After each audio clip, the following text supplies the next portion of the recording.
தமிழகத்தினுடைய அசைக்க முடியாத அரசியல் கட்சி தலைவர்களின் நம்பிக்கைக்கு சொந்தக்காரர் தான் பார்த்தீங்கன்னா மார்ட்டின். தமிழகத்தின் அசைக்க முடியாத அரசியல் கட்சி தலைவர்களின் விசுவாசி தான் இந்த மார்ட்டின். தமிழகத்தின் அசைக்க முடியாத அரசியல் கட்சி தலைவர்களின் செல்ல பிள்ளை தான் இந்த மார்ட்டின். இவர் என்ன பண்றாரு, அந்த கட்சிகளுக்கு அதிகப்படியான பார்த்தீங்கன்னா உதவி பண்றாரு. அந்த உதவிங்கிறது எப்படி பண்றாரு, ஒரு பண உதவியாகவோ அல்லது வேற ஏதோ ஒரு வகையில ஒரு சொத்துக்கள் எழுதி கொடுக்கறதோ ஏதோ ஒரு வகையில் ஒரு உதவி அப்படிங்கிறத பண்ணிட்டு தான் இருக்கிறாரு. முதல்ல இந்த மார்ட்டின் யாரு, தமிழகத்தினுடைய முன்னாள் ஆளுநர் என்ன சொல்றாரு, தமிழகத்துல இந்த ஆன்லைன் ரம்மி கேமை ஒழிக்க முடியலன்னா என்னோட பதவியை கூட நான் ராஜினாமா பண்ண தயார் அப்படின்னு சொல்றாரு. யாரு, தமிழகத்தினுடைய ஆளுநர். அவராலே ஒன்றும் பண்ண முடியல. கடைசி அவரே பாத்தீங்கன்னா கம்முன்னு விட்டுட்டாரு. அந்த அளவுக்கு தமிழகத்தினுடைய ஒரு ஆளுநரே நினைச்சாலும் அழிக்க முடியாத, ஒடுக்க முடியாத, நசுக்க முடியாத ஒரு மிகப்பெரிய ஒரு இடத்துக்கு போயிட்டாரு நம்மளுடைய மார்ட்டின். இவரோட வாழ்க்கை அப்படிங்கிறது ஆரம்ப காலகட்டத்தில் லாட்டரி சீட்டு தான் வித்துட்டு இருந்திருக்கிறாரு. லாட்டரி சீட்டு வித்துட்டு இருந்த மார்ட்டின் அவர்கள் பார்த்தீங்கன்னா யாருமே எதிர்பார்க்காத வகையில் அவருக்கு நேரம் ஒத்துழைப்பு கொடுத்துருச்சு. அப்படி நேரம் ஒத்துழைப்பு கொடுத்ததன் காரணமாக அவர் யாருமே எதிர்பார்க்க முடியாத அளவுக்கு மிக பிரம்மாண்டமான வளர்ச்சி அப்படிங்கிறத அவர் அடைகிறாரு. இதுக்கு மெயின் காரணம் எங்கே ஆரம்பிக்குன்னு சொல்லி கேட்டோம்னா, நம்ம எல்லாருக்குமே தெரியும், தமிழகத்தினுடைய ஒவ்வொரு ஊருக்கும் ஒரு சிறப்பு இருக்கு. சேலம்னா மாம்பழம், திருநெல்வேலினா அல்வா, இப்படி பார்த்தீங்கன்னா ஸ்ரீவில்லிபுத்தூர்னா அங்கே பார்த்தீங்கன்னா பால்கோவா, இப்படி ஒவ்வொரு ஊரில் ஒவ்வொரு பேரு புகழ் சீரும் சிறப்போட இருக்குது. ஈரோடுனா மஞ்சள்னு சொல்லிட்டு அப்படி இருக்கும் பொழுது சிவகாசினா நம்ம எல்லாரும் என்ன நினச்சிட்டு இருக்கிறோம், பட்டாசு தான் சிவகாசியினுடைய பெசல்னு சொல்லி நினச்சிட்டு இருக்கிறோம். சிவகாசியில் அப்படிங்கிறது அவங்க பட்டாசு மட்டும் அவங்களுக்கு பெசல் கிடையாது. சிவகாசியில் ரொம்ப முக்கியமான விஷயம் பிரிண்டிங் மிஷின்ஸ். நம்ம தமிழகத்தினுடைய ஆரம்ப காலகட்டத்தில் எங்கேயுமே இல்லாத அட்வான்ஸ்டு பிரிண்டர் மிஷின்லாம் பார்த்தீங்கன்னா அங்கே தான் நிறைய இருக்கும். இப்போ நம்ம ஊரில் எப்படி பழனிக்கு போனால் நிறைய பொம்மை கடை இருக்குதோ, அதே மாதிரி சிவகாசியில் நிறைய பிரிண்டிங் மிஷின்ஸு பிரிண்டர்ஸ் நிறையா இருக்கும். பிரிண்டர்ஸ் ஓகேங்களா, அங்கே பிரிண்டிங் கம்பெனிலாம் நிறையா இருக்கும். நம்ம தமிழ்நாட்டுக்குள்ளாடி இல்லை, வெளிமாநிலத்தில் இருக்கக்கூடிய குஜராத், மகாராஷ்டிரா அங்கெல்லாம் லாட்டரி சீட்டு புழக்கத்தில் இருந்த காலகட்டத்தில் அவங்களாம் இங்கே தான் அடிக்க கொடுப்பாங்க. அப்படி கொடுக்கும் பொழுது அங்கே எப்படி சீரியல் நம்பர் போட லாட்டரி சீட்டு விற்கிறாங்களோ அதே மாதிரி இங்கேயும் அவர் பார்த்தீங்கன்னா ஆரம்ப காலகட்டத்தில் லாட்டரி சீட்டு அப்படிங்கிறது இவர் உருவாக்கி இருக்கிறாரு. அவங்க என்ன சீரியல் நம்பர் போட்டு அடிக்கிறாங்களோ அதே மாதிரி இவரும் ஏதோ ஒரு வகையில் கோல்மால் பண்ணி தவறான விஷயம் பண்ணி அவங்க என்னென்ன நம்பர் போட்டு அடிக்கிறாங்களோ அதையே இவரும் நோட் பண்ணி இவரும் அதே மாதிரி டம்மி சீட் ரெடி பண்ணி இவர் சேல்ஸ் பண்ணியிருக்கிறாரு. அதை சேல்ஸ் பண்ணது மூலிமா இவருக்கு ஏகப்பட்ட ஒரு வருமானம் அப்படிங்கிறது யாருமே எதிர்பார்க்க முடியாத குவிஞ்சிருக்குது. அப்படி குவிஞ்சிட்டு இருந்த அளவில் ஒரு காலகட்டத்தில் மாவட்ட அளவில் பண்ணிட்டு இருந்தவர் மாநில அளவில் பண்ணுற அளவுக்கு மிக பிரம்மாண்டமான வளர்ச்சி அப்படிங்கிறது அடைகிறாரு. ஜெயலலிதா அம்மா ஆட்சியில் இருந்த காலகட்டத்தில் லாட்ரி சீட்டை தடை பண்ணுறாங்க. அப்படி தடை பண்ணுறப்போ பார்த்தீங்கன்னா அவங்க ஏன் தடை பண்ணுறாங்கன்னா, சரக்கு குடிக்கக்கூடிய சாராயம் குடிக்கக்கூடிய மனுஷன் கூட பார்த்தீங்கன்னா ஒரு குறிப்பிட்ட அளவுக்கு மேலே சாராயம் குடிக்க முடியாது. இன்னைக்கு ஒரு 3 குவார்ட்டர் குடிக்கிறான் அப்படின்னா ஒரு மனுஷன் ஒரு நாளைக்கு 3 குவார்ட்டர் மேலே குடிக்க முடியாது. குடிச்சிட்டு தூங்கிடுவான். மறுபடியும் நாளைக்கு தான் குடிக்கணும்னு சொல்லி நினைப்பான். ஆனால் அந்த 3 குவார்ட்டரோட விலை அப்படிங்கிறது ஒரு குவார்ட்டர் 100 ரூபானா 3 குவார்ட்டர் 300 ரூபாய்க்கு மேலே அவனால் இந்த போதையில் அழிக்க முடியாது. சாராய போதையில் ஒரு மனுஷனால் 300 ரூபாய்க்கு மேலே அந்த குவார்ட்டர் போதையை அழிக்க முடியாது. ஆனால் லாட்டரி சீட் அப்படி கிடையாது. நினைச்சானா ஒரு நாளைக்கு 1000 2000 ரூபாய்க்கு கூட செலவு பண்ண முடியும். செலவு பண்ணிட்டு அந்த மாதிரி வீட்டுக்கு தான் போவான். அதனால தான் பார்த்தீங்கன்னா ஜெயலலிதா அம்மையார் பார்த்தீங்கன்னா என் மக்களை கஷ்டப்படுறாங்கன்னு சொல்லிட்டு அந்த லாட்டரி சீட் அப்படிங்கிறத தடை பண்ணுறாங்க. அப்படி அவங்க தடை பண்ண வாட்டி பார்த்தீங்கன்னா மிகப்பெரிய அளவில் பார்த்தீங்கன்னா மார்ட்டின் ரொம்ப வருத்தப்படுறாரு. வருத்தப்பட்டவர் என்ன பண்றாரு, அப்படியே வெவ்வேறு மாநிலங்களை வச்சு நடத்திக்கிட்டு இருக்கிறாரு. அப்படி இருந்தவர் ஒரு காலகட்டத்தை மேலே எப்போ ஆன்லைன் அப்படிங்கிறது வளர்ந்துச்சோ, நம்ம பார்க்குறோம் இல்லைங்களா, online rummy, jungle rummy, rummysircle.com இப்படி இருக்கக்கூடிய இது போன்ற பல்வேறு ஊடகங்களை வலைதள பக்கங்களை உருவாக்கி மக்களை அடிக்ஷன் ஆக்கி அவங்கள பணம் கட்ட சொல்லி அவங்கள பணம் கட்ட வச்சு ஏமாற்றி விளையாண்டு கோடிக்கணக்கான ரூபாய் அப்படிங்கிறத அவர் சம்பாதிச்சுட்டு இருக்கிறாரு திரு மார்ட்டின் அவர்கள். சரி, ஓகே, ஏப்பா மார்ட்டின்னு சொல்லி இவ்வளோ பெருசாக பேசுகிற அவர் என்ன அவ்வளோ பெரிய ஆளா, அவருக்கு ஏதோ இருக்குதா அடையாளம், அவருக்கு வேற ஏதோ அடையாளம் இருக்குதான்னு சொல்லி கேட்டிங்கன்னா இருக்குது. தமிழகத்தினுடைய முன்னணி கொசுபத்தி நிறுவனங்களில் நம்ம எல்லாரும் கேட்டால் என்ன சொல்லுவோம், 3 கம்பெனி பேர் சொல்லுவோம். ஒன்று குட் நைட்டு, இன்னொன்று ஆல் அவுட்டு, இன்னொன்று மார்ட்டின் கொசு பத்தி, ஓகேங்களா, குட் நைட் அப்படி மாதிரி சொருகிறது, ஓகேங்களா.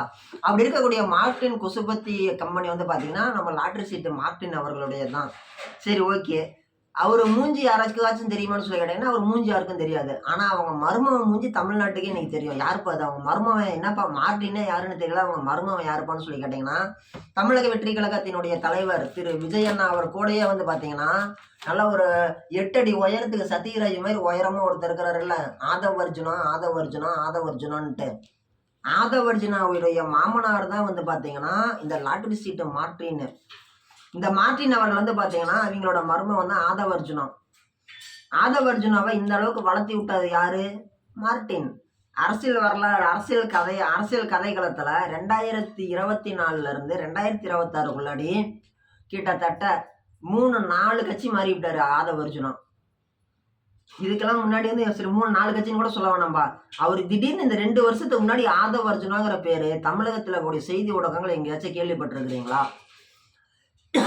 ஆதவர்ஜுனா யாருன்னு சொல்லி கேட்டாங்கன்னா அவங்க தெருவுல இருக்கிறவனுக்கு கூட தெரியாது ஆதவர்ஜுனா யாருன்னு சொல்லிட்டு 2024க்கு முன்னாடி வரைக்கும். இப்ப எப்படி தெரிய வந்துச்சு? மார்ட்டின் அவர்களுக்கு மிகப்பெரிய சொத்து இருந்தாலுமே தனக்குன்னு சொல்லிட்டு வந்து பாத்தீங்கன்னா ஒரு அரசியல் அடையாளம் அப்படிங்கிறது தேவைப்பட்டுச்சு. சில நூறு கோடிகளை எடுத்துட்டு போயிட்டு திமுக வாசப்படியில போய் நிக்கிறாரு. திமுக அறிவாலயம் வாசப்படியில அங்க போய் பார்த்தாட்டு தான் தெரியுது இவரை விட ஒரு பெரிய கியூ அவருக்கு முன்னாடி நின்றுட்டு இருக்குது அப்படின்னு சொல்லிட்டு. இங்க நின்று நம்மளால ஜெயிக்க முடியாதுன்னு சொல்லிட்டு நேரா இந்தாண்ட பக்கம் வராரு, ஏடிஎம்கே பக்கம். இந்தாண்ட வந்து பார்த்தாலும் ராயப்பேட்டையில் இருக்கக்கூடிய அதிமுக அலுவலகம் வந்து பார்த்தாலும் அங்கேயும் இதை விட பெரிய கியூ நிக்குது. நம்மளோட பெரிய பணக்காரெல்லாம் கட்சியில சீட்டு கேட்டு என்ன நடக்கிறான், எம்பி சீட்டு. சரி விடு எங்க போலாம் அப்படின்னு சொல்லிட்டு அப்படியே சுத்திலையும் பாக்குறாரு. விசிகா விடுதலை சிறுத்தைகள் கட்சியில இருக்கக்கூடிய திருமாவளவன் ஐயாட்ட போயிட்டு இந்த மாதிரி சீட்டு வேணும்னு சொல்லி சீட்டு கேட்டு வாங்குறாரு. சீட்டு கேட்டு வாங்கிட்டு ஒரு எம்பி ஆக்கி பாக்குறாரு தன்னுடைய மருமகனை. எம்பி ஆக்கி பார்த்த வாட்டி ஒரு கட்டத்துக்கு மேல திருமாவளவன் அவர்கள் வந்து பாத்தீங்கன்னா திருமாவளவனை அழைக்கிறாரு விஜய் அவர்கள். எதுக்கோசரம்? அம்பேத்கரனுடைய புத்தக வெளியீட்டு விழாவுக்கு அம்பேத்கரனுடைய புகழை பெருமைப்படுத்துற விதமா ஒரு ஆர்கனைஸ் அப்படிங்கிறது விழா அப்படிங்கிறது தமிழக வெற்றி கழகத்தின் சார்பாக ஏற்படுத்தப்படுகிறது. திரு விசிகாவினுடைய தலைவர் திருமாவளவன் அவர்கள் வருகிறாரு. அவரு கூடயே அவர் கட்சியில சேர்ந்த ஒரு நம்பிக்கையான ஒரு எம்பி தான் வந்து பாத்தீங்கன்னா ஆதவர்ஜுனா. ஆதவர்ஜுனாவும் என்ன பண்றாரு, திருமாவளவன் கூட வந்து சேர்ந்து தாவேகாவினுடைய கூட்டத்துக்கு வராரு. அந்த கூட்டத்துல வந்தவர் வந்து பாத்தீங்கன்னா பேசுறாரு மேடையில. பேசும்பொழுது அதுலதான் வந்து பாத்தீங்கன்னா அதுக்கு முன்னாடியோட அறிமுகம் இருந்திருக்கலாம். அந்த மேடையில இருந்து வெளிப்படையான மூலியமா விஜய் அவர்கள் கூட ஒரு அறிமுகம் அப்படிங்கிறது நல்லா நெருக்கமாகுது. அறிமுகமா இருந்தது நெருக்கமா மாறுது. அப்படி நெருக்கமான வாட்டி அங்க இருந்து அப்படியே எப்படி விசிகால தான் அப்படியே ஒரே ஜம்ப் தாவேக்காவுக்கு அப்படியே மாறி தமிழக வெற்றி கழகத்தினுடைய தலைவர் திரு விஜய் அவர்கள் கூட சேர்ந்து அப்படியே டிராவல் பண்ணிட்டு இருக்கிறாரு. இப்ப தெரியுதா மார்ட்டின் யாருன்னு, மார்ட்டினோட மர்மம் யாருன்ட்டு. நாம நினைச்சிட்டு இருக்கிறோம் நிறைய பேர் வந்து வாரிசு அரசியல் அப்படிங்கிறது ஸ்டாலினும் அவங்க பையன் உதயநிதி ஸ்டாலினை கொண்டு வந்துட்டாரு அப்படின்னு சொல்லிட்டு. ஆனா வாரிசு அரசியல் அப்படிங்கிறது எல்லா இடத்துலயுமே இருக்குது. நம்ம எதிர்பார்க்காத இடத்துல எல்லா இடத்துலையுமே இருக்குது. பாமகல வந்து ராமதாஸ் அவர்களுடைய மகன் அன்புமணியை வந்து வாரிசா அறிவிச்சிட்டாங்க அப்படின்னு சொல்லி நம்ம நினைச்சிட்டு இருக்கிறோம். அவங்க மட்டும் கிடையாது. அதே மாதிரி சோனியா காந்தியோட ராஜீவ் காந்தியோடைய பையன் ராகுல் காந்தி வந்து பாத்தீங்கன்னா கட்சியில பதவிக்கு வந்துட்டாரு. அவங்க பொண்ணு பிரியங்கா காந்தி வந்து பாத்தீங்கன்னா கட்சியில இருக்கிறாங்க, பெரிய ஆளா இருக்கிறாங்க. வாரிசு அரசியலான்னு சொல்லி கேட்டீங்கன்னா அங்க மட்டும் கிடையாது. நம்மளுக்கு தெரிஞ்சோ தெரியாம எல்லா இடத்துலயும் அரசியல்ல வாரிசு அப்படிங்கிற ஒரு விஷயம் இருந்துட்டு தான் இருக்குது. நம்ம பிடிச்சாலும் பிடிக்கலனாலும் தெரிஞ்சாலும் தெரியலனாலும் வாரிசு அப்படிங்கிறது எல்லா இடத்துலயும் இருந்துட்டு தான் இருக்கும். மக்களா பார்த்து புரிஞ்சுக்கிட்டு தெரிஞ்சுக்கிட்டு வாரிசு அப்படிங்கிறது தவறான்னு சொல்லி கேட்டோம்னா தவறு கிடையாது. ஆனா அன்னாட காட்சியா இருக்கக்கூடிய மக்களை கஷ்டப்படுத்துறாங்க அப்படிங்கிறது தான் எதிர்க்க வேண்டிய ஏத்துக்க முடியாத ஒரு விஷயம். எப்படி இது பண்றாங்க? இப்ப ஒரு அளவுக்கு மேல ஒரு மனுஷனோட சோறு திங்க முடியாது. ஒரு அளவுக்கு மேல பணம் சம்பாதிச்சிட்டாலும் அரசியல் கட்சி தலைவர்கள் போதும்னு நினைக்கிறாங்களா? கிடையாது. எனக்கு உண்ண வேணும்னு சொல்லிட்டு எல்லாத்தையும் புடுங்கிட்டு இருந்தா இருக்கிறவன் எங்க போவான்? ரொம்ப கஷ்டப்பட்டுட்டு தான் இருப்பான். இன்னைக்கு வெள்ளி 1 கிராம் 400 ரூபாய்க்கு போயிருச்சு. ஏழை மக்கள் வெள்ளி வாங்குறது கூட இன்னைக்கு வாய்ப்பு இல்லாமல் போயிருச்சு. இதுக்கெல்லாம் யார் காரணம்?